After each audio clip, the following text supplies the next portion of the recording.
Repetitions, the main feature of computer-assisted translation.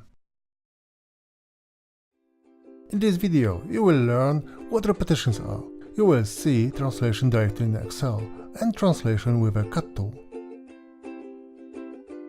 The main feature of every cut tool is the ability to remember the translation done by the translator.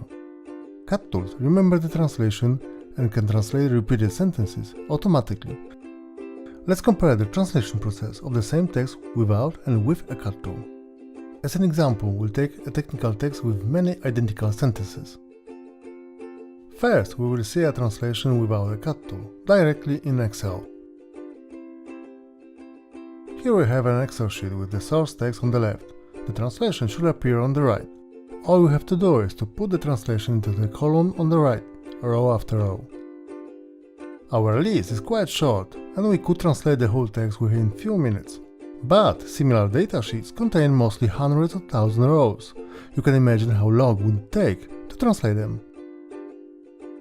Now let's see how it works when we use a cut tool, like Trados.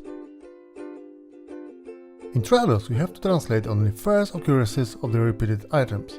If they appear again, the program will provide the translation automatically. The same part list that we translated before directly in Excel can be translated now extremely fast and with much less effort. Trados translates for us all once translated and then repeated text pieces. All of them are translated now and ready in seconds, with no additional effort from our side, with 100% consistency. All green marked sentences you see have been translated automatically. That's exactly why we strongly recommend using cut tools and what we encourage to do in our courses.